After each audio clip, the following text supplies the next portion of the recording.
So my fourth tool in this is called Common Curriculum. It's kind of hard to see; it doesn't really show it anywhere.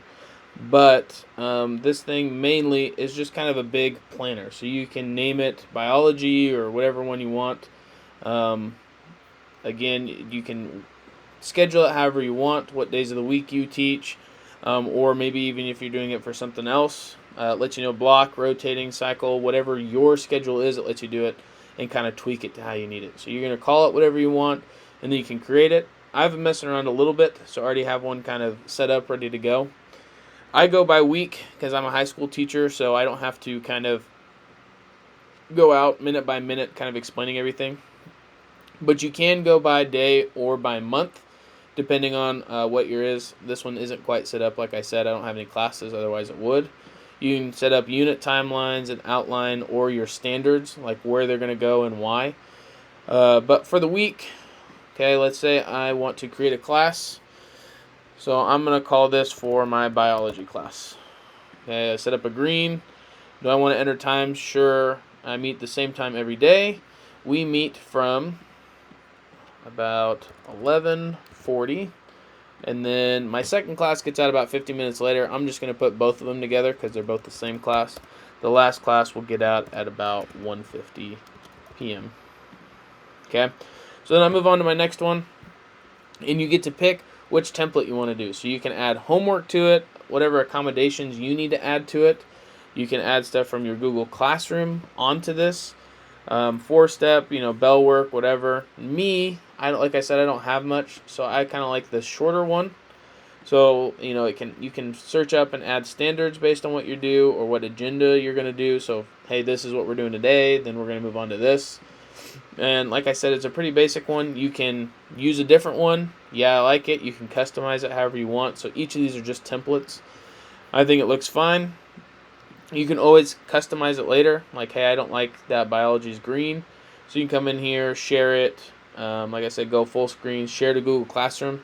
This is the main reason I chose this, is to help me lesson plan. But as a district, we're trying to communicate what we're doing through the week to try and kind of cut down on absences.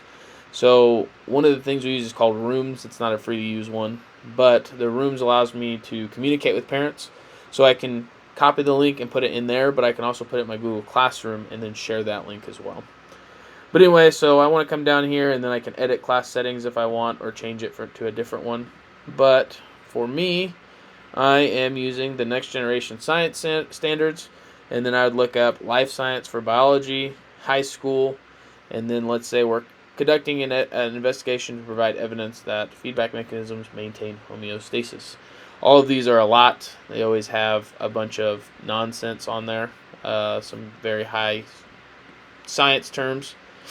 Okay, so then basically once you're done with that, you can also search up here, like life science, matter, and energy, and then it'll bring it up for you.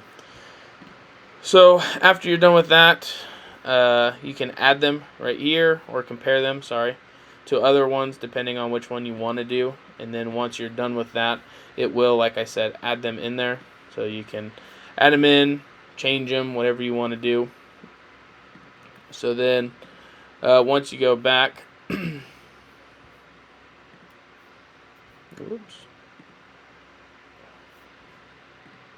So once you're done, you can close this and then return to lesson, and it will automatically add all of those. So then the kids can go through, and then once you're done with it that day, you can highlight, hey, we did that one. Then you can add them over here or attach a file. Like I said, you can always move them over. And then down here, you can say, hey, today we're going to do notes over slides 5 through 10. Then we'll do activity cell identification on page 10. Then you have Monday all done. Like I said, you get done. You can share the link, and then yes, turn on link sharing. Then you copy this, you send it out. Anybody that clicks on it will bring this up, and they'll say, hey, these are our standards. This is what I did on Monday. Okay, I missed that day, and I can make that up. I'm going to use this primarily for me. I just really wanted to see if this was easy to use and share, which I think it is. One of the IST standards I think is 2.6.A, which is fostering student ownership. So if they, kind of take ownership of their learning, if they're going to be gone, they can look ahead of time. I can do it weeks ahead, so I can move the next week. So if some kid's going to be gone next week, they can start working on that stuff ahead of time. And then ISTE 3.2.V, which is for educational leaders to build a strategic plan. Again, this is really just going to help me plan out and share it to my students, so that way they're ready to go. And I have it for each class so they can all see what they need to, so I can just share my biology to my biology kids, anatomy to my anatomy kids. I'm just really bad at putting it in one spot, so this is really going to help me kind of collect my thoughts on that. Anyway, thank you.